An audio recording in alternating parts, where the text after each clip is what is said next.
"Another round, please," a voice called from the far corner, hesitant.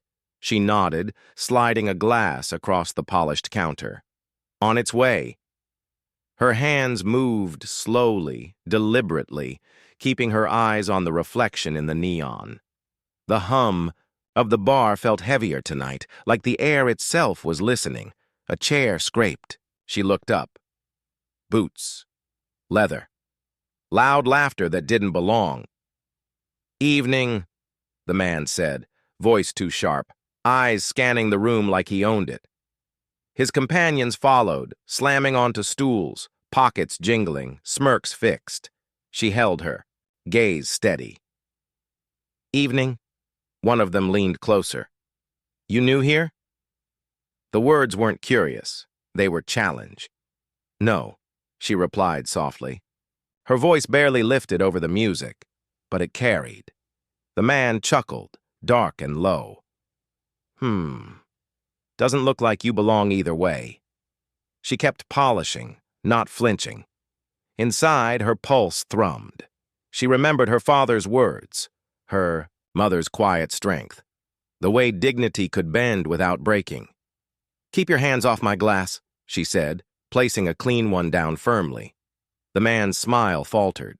"Careful, sweetheart." A whisper from the corner. "She doesn't back down."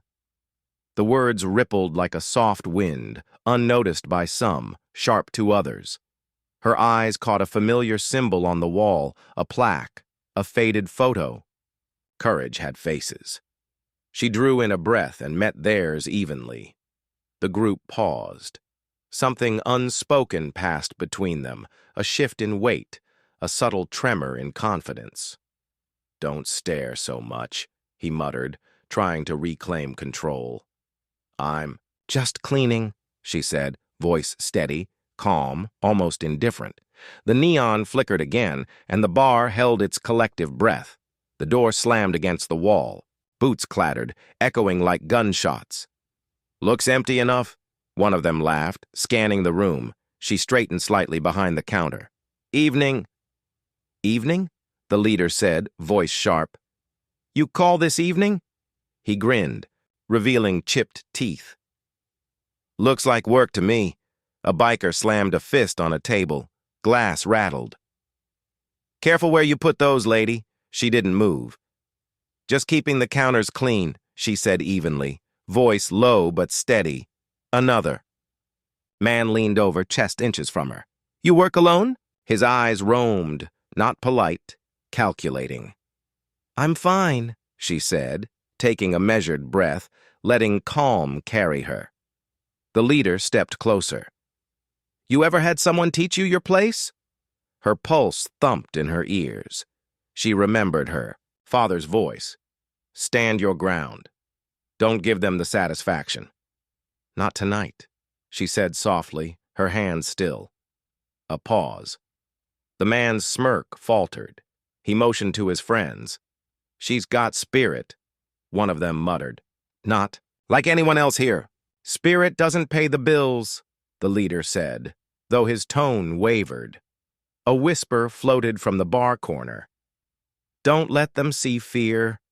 Her eyes met a patron's. A subtle nod passed, unspoken support threading through the room. The leader laughed, but it lacked conviction. "Keep pouring then. Let's see how long you last." She set a glass down in front of a customer, deliberately, calmly. "Don't touch the tables again," he muttered under his breath.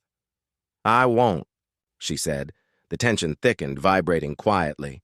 Everyone sensed the shift, the weight of her composure pressing against their aggression, bending it slowly without a word more. Well, the leader said, stepping closer, boots scraping lightly on the floor. "Look what we have here." His grin didn't reach his eyes. She didn't flinch. "Evening?" He laughed, low and sharp. "Evening? You're bold, aren't you?" "You seem surprised," she replied evenly, hands folded over the counter. A pause. The tension stretched. Patrons shifted quietly, some holding their breath. "You don't look like you belong," he said, voice cold, scanning her from head to toe. Not here, not anywhere. I belong behind this bar, she said softly. Just like anyone else belongs in their work, he sneered, leaning over slightly. Cute. But cute won't save you, not from us. Then I guess I'll have to manage, she said, eyes steady. Her calm pulled at something fragile in him. One of his friends muttered, half laughing, half nervous. Careful, boss. She's staring you down. He waved a hand dismissively. Don't be ridiculous. Inside, she felt the shift, the subtle crack in his arrogance, tiny but real. Her pulse stayed even, steady, forcing him to measure every word. Funny, he said finally, trying to regain dominance. Most people just smile and move along. I don't move for intimidation, she said quietly. The room felt tighter, the silence heavy. Patrons leaned subtly toward her, unconsciously lending their support. The leader's smirk flickered, the weight of being watched pressing down. He swallowed. You've got nerve. And you've got arrogance, she replied. The bar stayed, still the hum of tension pulsing through every person, every corner, every glance. No one moved. Not yet. She leaned slightly on the counter, hands folded. You all look tired, she said softly. The leader's eyes narrowed. Tired? We're just getting started. Good, she replied evenly. Then you'll have time to notice how things work around here, one of the bikers scoffed. And how's that? Respect, she said, voice calm but firm. It's not earned by fear. It's noticed when it's real. He laughed, a harsh, unconvincing sound. Cute. You think a little speech changes anything? I think observing makes a difference, she said. Her gaze swept the room, catching each patron's subtle nod, each hesitant smile. A flash of memory crossed her mind, her brother in uniform telling her, stand still, stay, calm, and let them see themselves. She drew strength from that quiet lesson, letting it anchor her. Stand still, stay calm, one biker muttered to another. She's talking like she owns the place. I do own it, she said, almost whispering. Just not with violence. The leader stepped closer, jaw tight. You think you can teach us? I'm not teaching, she said. I'm showing. If you watch carefully, you might learn something. A hush fell over the bar. Her steady breathing, composed movements, the absence of panic, everything pressed against their arrogance. Funny, he muttered, a crack in his voice. Most people just run. I'm not most people, she replied. He stared, realizing slowly that control was slipping. The room's tension shifted subtly. The patron's eyes softened, whispers of agreement passing silently. She straightened fully, calm and unyielding. Maybe you should listen more, she said quietly, letting the weight of her words hang. For the first time tonight, the leader hesitated. A hand shot forward before she could react. Fabric tore with a sharp rip. The bar froze, her chest tightened. She straightened instantly, hiding the shock, letting dignity mask the sting. The leader leaned in, sneering. Who do you think you are? She didn't flinch. I'm just doing my job, she said evenly, voice calm but firm, each word measured. A patron whispered, barely audible. Did he just? Another shook their head, silent disbelief spreading like a ripple. Funny, he said, eyes flashing. Most people don't last this long. I'm not most people, she replied, adjusting slightly, keeping her stance steady. The hum of tension was thick, almost tactile. Patrons instinctively drew back, some holding hands over mouths, others gripping stools. You think you can defy me? He hissed, stepping closer, tone low and dangerous. I don't defy anyone with threats, she said softly. I just exist here, and I will not be erased. His friends shifted nervously. One muttered, Boss, maybe stop. He waved a hand dismissively, but his confidence wavered, subtle and almost invisible. She felt the flash of memory again, childhood lessons, family pride, small acts of resilience. Her pulse stayed calm, grounded in that strength. A silence hung over the room, heavier than any shouted insult. "You've got nerve," he said, voice low, cracking slightly. "And you've got arrogance," she replied. The words cut cleanly, no excess, no hesitation. The tension didn't explode.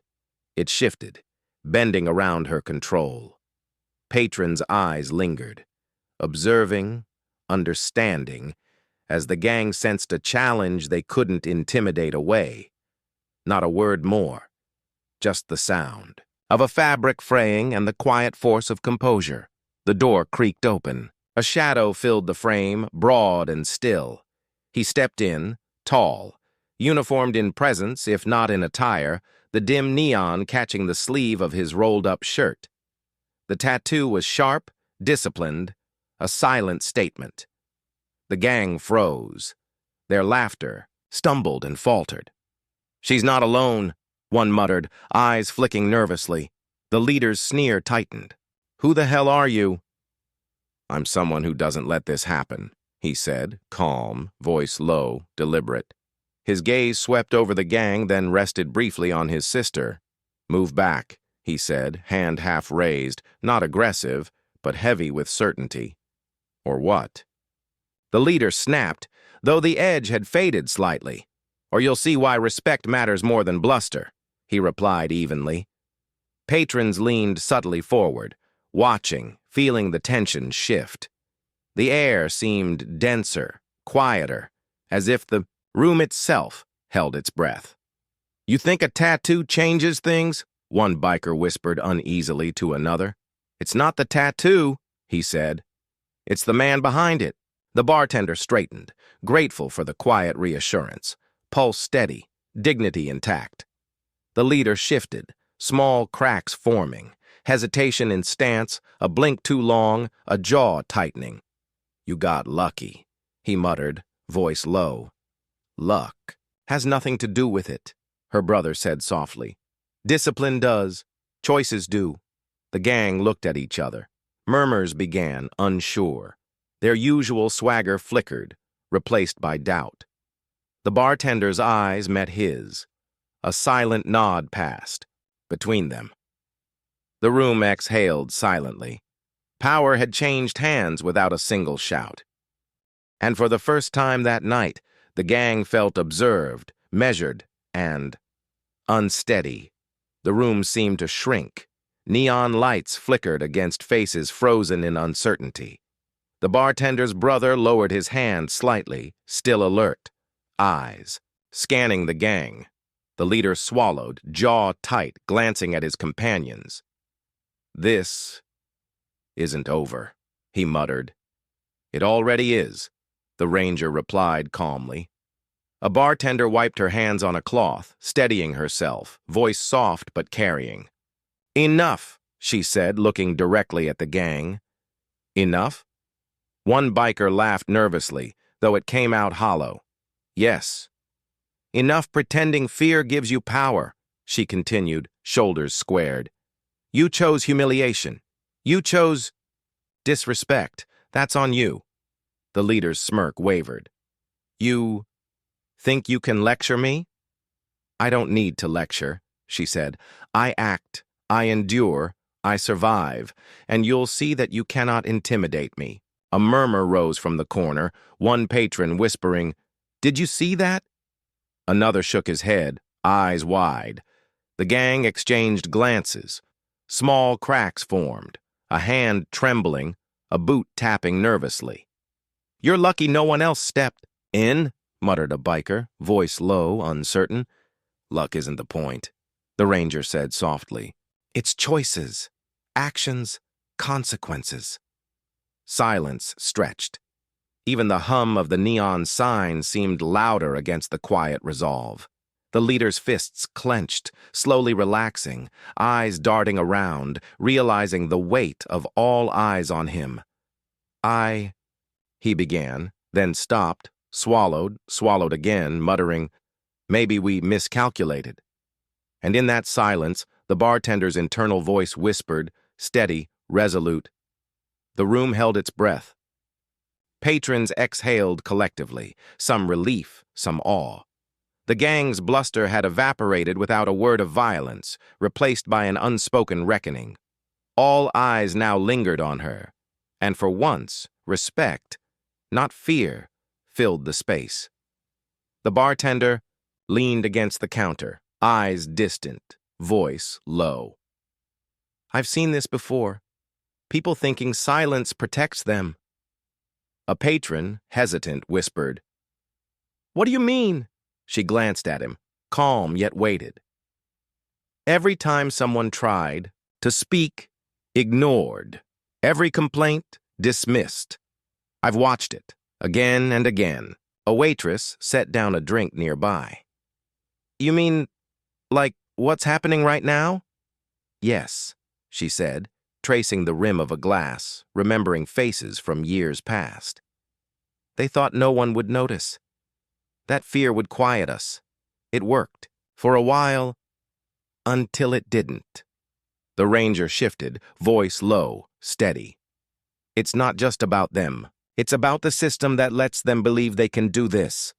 The bartender nodded, jaw tight. Exactly. The rules are invisible, but the consequences are very real. Complaints vanish, stories vanish, leaving only whispers. A young patron murmured. And we just watch? No, she said softly, eyes burning with memory. We remember. We prepare. That's how silence becomes strength. She took a deep breath. There were times I stayed quiet to survive. Times I was overlooked because I spoke too softly. But each time, I learned, I planned, I endured. And now, nothing can unbalance me like it once did. The ranger's gaze swept the bar. They don't understand the weight of history, or the patience of those who've carried it quietly.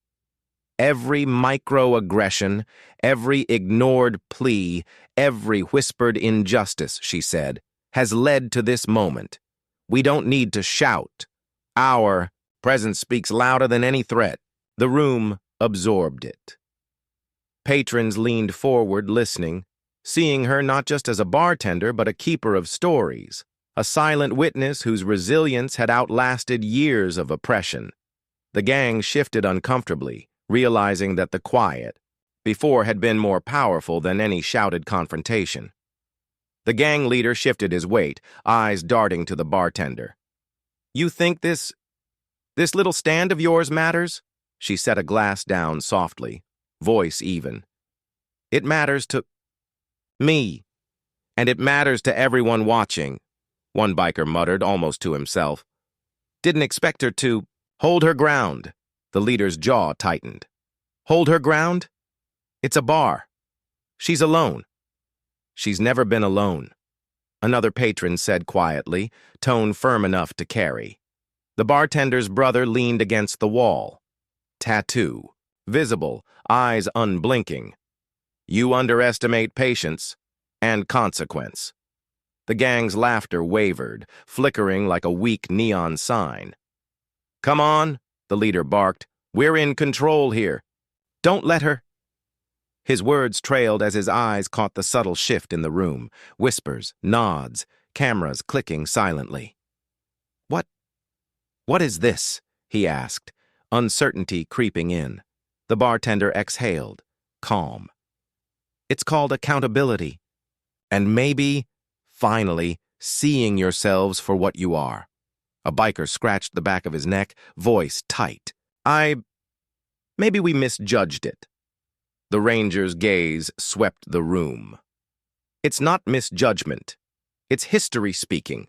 Every act of arrogance, every silent dismissal, every unchecked insult has a weight you can't erase now. The gang leader's fists unclenched slightly, a flicker of doubt in his eyes. You think this changes anything? It changes the room, the bartender said softly, meeting his gaze. And when the room changes, even you feel it. Every whisper, every stare, every quiet witness shifts the balance. The leader's confidence faltered, a twitch in his lip. The patrons sensed it, holding their breath, realizing the dominance had slipped imperceptibly. Silence stretched, heavy but pregnant, with the first hints of justice. The reporter lowered his camera slightly, whispering under his breath. This could go viral. People need to see it. The bartender glanced at him, calm but steady. Make sure it's the truth you're showing. A uniformed internal affairs officer shifted, clipboard clutched tight. We need to document everything. Every gesture, every word. Accuracy matters more than speed. One patron murmured, voice low but audible. Finally, someone's watching. The bartender's brother leaned casually against the wall, eyes scanning the room. Watch carefully, but don't interfere unless it's necessary. The gang leader's arrogance wavered. You think cameras matter? This isn't news. It's a bar. Not anymore, she said softly, voice firm, because silence doesn't protect you anymore. People are watching, recording, remembering. A biker swallowed, fidgeting. I didn't expect this attention. No one does this. Expectations don't matter, she said, brushing off a non-existent worry. Courage does, the officer scribbled quickly, pausing. Every observer counts, every eye, every phone. This builds accountability even before anyone speaks. The reporter nodded, whispering again. If this goes online, there's no hiding it. They'll have to answer. The gang leader's face tightened, a flicker of panic crossing his features. You can't stop what's already happening, she interrupted quietly. Her gaze swept the room, catching whispered affirmations, subtle nods. You won't break me. Not here. Not now. Not while people are awake to it. The gang froze, the tension stretching taut. Patrons leaned forward imperceptibly. Cameras, hidden but eyes alert. The room hummed with restrained attention, the weight of silent witnesses pressing on arrogance and entitlement. Even in the quiet, the shift was undeniable. Justice no longer waited for a loud voice. It moved in measured glances, whispered truths, and viral eyes. The Army Ranger stepped forward, boots soft against the wooden floor, hands relaxed but ready. Enough, he said, voice low but firm. The gang leader straightened, eyes narrowing. And who's gonna stop us? You, the Ranger replied quietly, letting the words hang. But not with noise, with restraint, with choice. A biker muttered under his breath, He's serious. The bartender's gaze met her brother's, unspoken communication passing between them. We're not escalating, she whispered. Not yet, he answered, voice calm. But the imbalance has changed. A patron let out a barely audible sigh, tension loosening around the edges. Finally. Someone standing up. Another whispered. The gang leader's jaw twitched. You think a stare stops anything?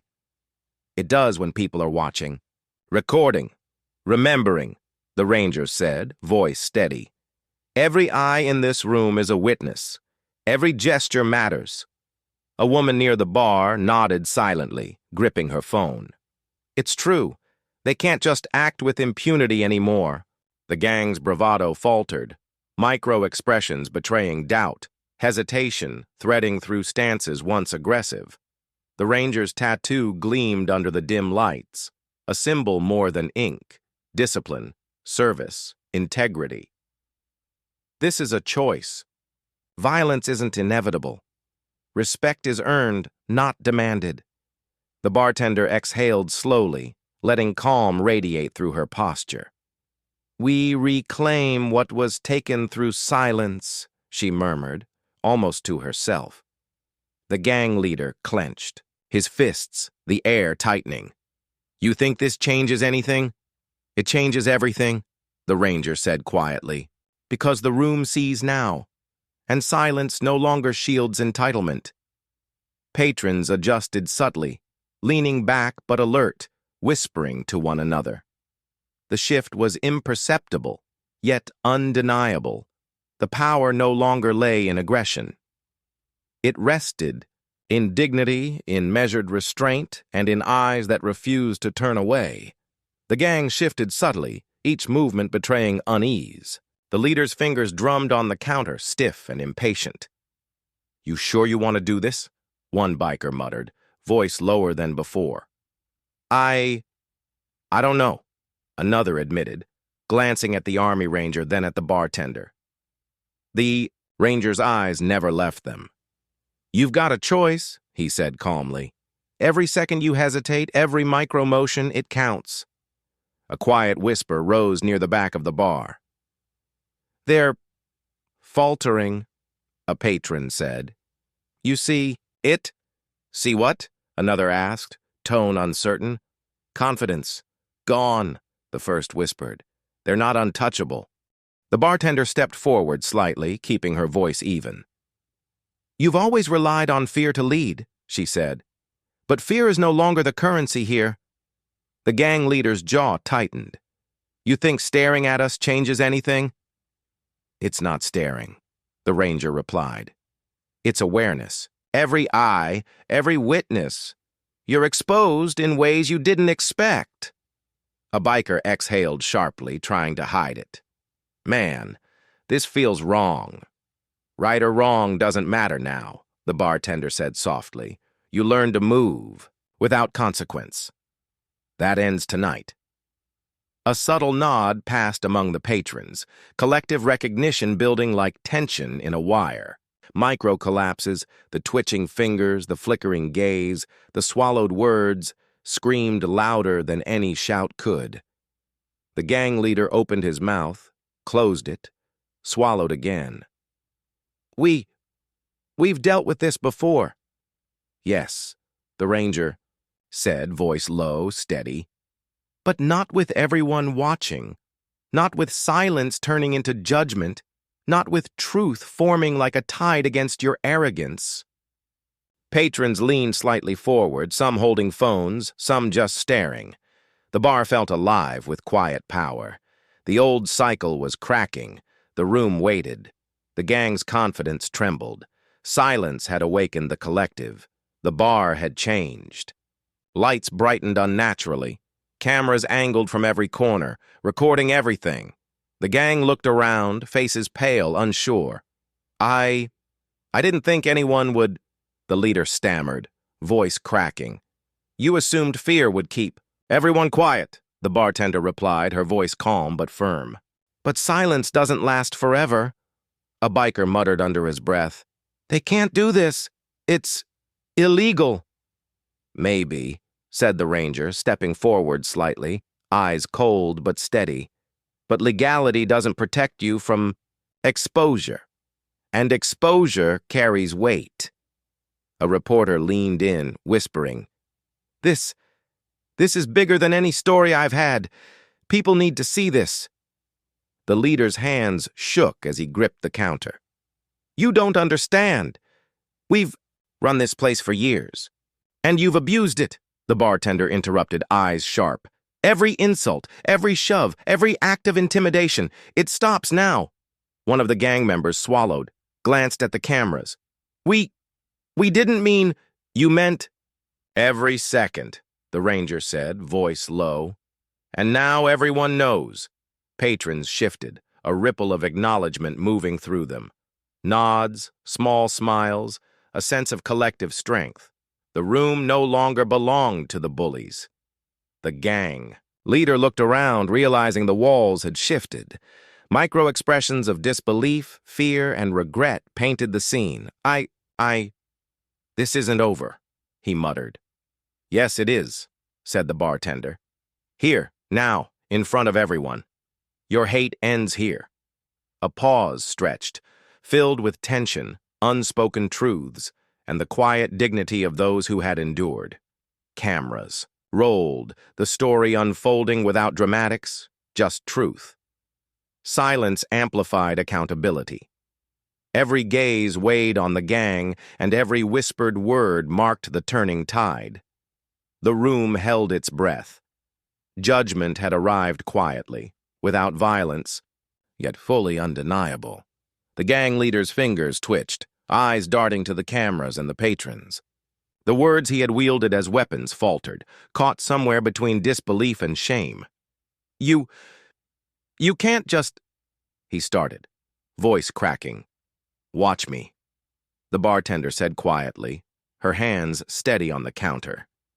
"You've lost. Control here. And it's not mine to take back. It's yours that slipped away."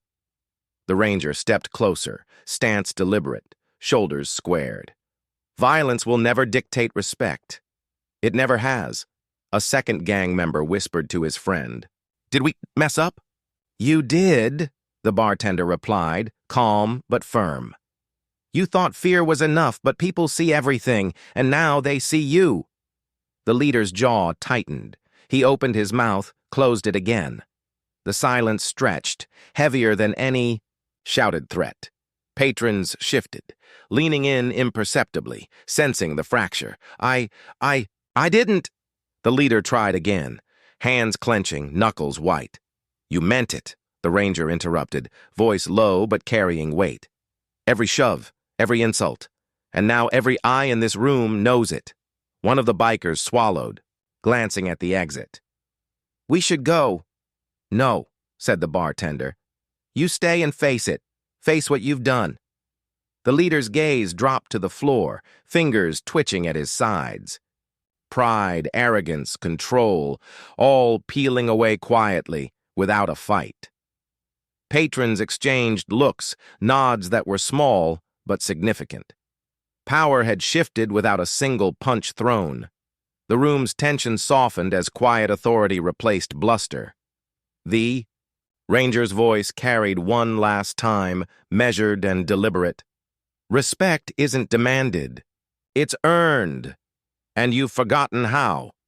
The gang leader exhaled shakily. The collapse within was complete. The weight of dignity in that room pressed down, undeniable, irreversible.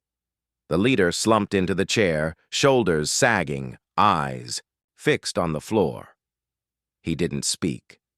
The others shifted uncomfortably, avoiding eye contact, swallowing hard.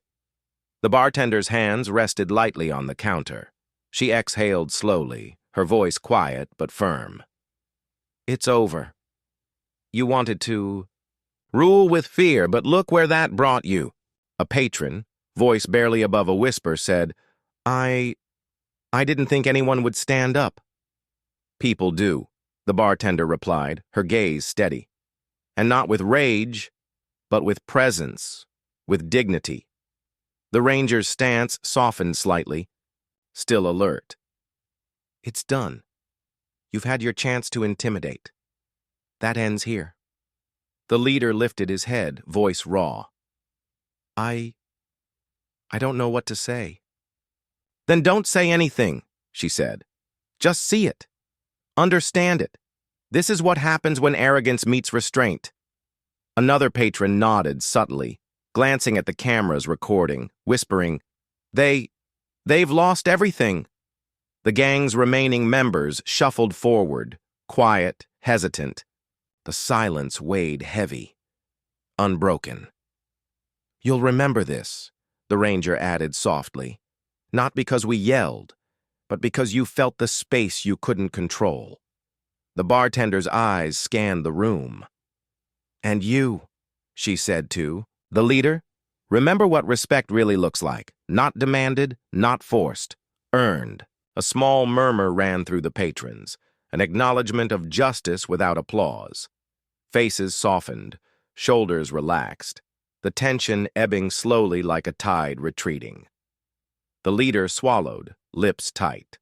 The gang exchanged furtive glances, recognizing the irreversible shift. The bartender exhaled quietly, a small, steady nod to herself. The room held its breath one last time, then released, carrying the resonance of restraint, power reclaimed, and accountability silently observed. The bar was empty now, the echoes of the confrontation lingering in the dim light. The bartender wiped down the counter slowly, each movement deliberate, almost ceremonial. A phone buzzed quietly on the shelf. She glanced at it. A news alert. "Bar altercation goes viral," it read. She exhaled, a tight smile tugging at her lips. Her brother leaned against the doorframe, arms crossed. "People are talking," he said softly, voice low. "Some finally paying attention." "I know," she replied, eyes on the countertop, "but paying attention doesn't erase what's been done." A faint knock at the door drew her gaze. One of the patrons peeked in, hesitant. I just wanted to say thank you for standing firm." She nodded, not looking up. It wasn't just me. It was everyone who refused to stay silent. Even the quiet nods mattered. Her brother rubbed his jaw, shaking his head. Quiet, nods, yeah. Feels small, but maybe it's enough to start something. She pulled out her phone, scrolling through old photos. Faces of friends she'd lost touch with, reminders of times harassment had been ignored. Her fingers lingered over a message she never sent. A colleague called from the other side of town. "People are talking about fairness, about how it should have always been." "I know," she said again, voice almost a whisper. "It's just slow. Healing is slow." Her brother's hand rested briefly on her shoulder. "Slow, but it's moving. That matters." She looked up, eyes steady. "It does. And even if the world watches in silence, we know what was right. That's enough for now." The camera of the scene pans slightly, capturing a community's awakening. Quiet discussions in offices, whispered apologies in hallways, online threads, buzzing softly, all reacting to the reckoning that finally demanded attention. The weight of justice settled, not loudly, but undeniably. The street outside was quieter than usual. A few familiar faces passed, their eyes lingering briefly, then looking away. The bartender stood at the bar window, hands resting on the cool glass, watching the city breathe slowly after the storm. Her brother's voice broke the quiet. "He's isolated now. People aren't just scared of him. They're avoiding him." She didn't turn. "It's what happens when arrogance meets accountability." A passerby, someone who had witnessed the bar incident, nodded from across the street. "You changed the story, you know. Not just for him, for all of us." The bartender exhaled slowly, eyes tracing the movement of shadows. "I just stood. It wasn't heroism, just refusing to bow." Her brother rubbed the back of his neck. "But the impact, people see what happens when dignity refuses to bend. That's powerful." A soft chime from her phone reminded her of a new message, another apology, tentative and careful. She scrolled past, lips tightening. Some change too late, others maybe never see it coming. Her brother's gaze softened. "And you? Do you feel satisfied?" She turned, letting her eyes meet his. Not satisfied? Proud, maybe. Empathetic. A lot of people still live under the weight of fear. But this is proof that patience and calm can shift the tide. He nodded slowly. The quiet wins sometimes. Just takes longer than anyone expects. Her hands rested on the counter again, a slight tremor as memories flickered, faces of friends, colleagues, and strangers who had suffered in silence. She swallowed hard. It's not the end, but it's a start. And the weight of that start feels heavy, but necessary. The wind carried faint whispers from the streets, some apologies, some acknowledgement, some reminders of work yet unfinished. Her eyes softened, absorbing the quiet dignity rippling outward, knowing that in small acts, a community learned resilience and arrogance had finally met its mirror. The bar was quiet, emptier than usual. A soft hum of conversation lingered, but the weight of what had passed held it in check. The bartender polished a glass, her movements deliberate, slow. Her brother leaned against the counter, watching her. Feels different now, like people are noticing more than just fear. She nodded, eyes scanning the room. Fear was easy for them. Control was easier. But now, accountability feels heavy in the air. A young patron stepped forward, timid. I just wanted to say, thank you for standing up. She shook her head, gentle but firm. I didn't stand up to be thanked. I stood up because silence wasn't an option anymore. Her brother's gaze softened. Do you think it'll last? Her fingers paused on the glass. Change. Real change? It starts small. One act ripples outward. People start to see themselves differently, see each other differently.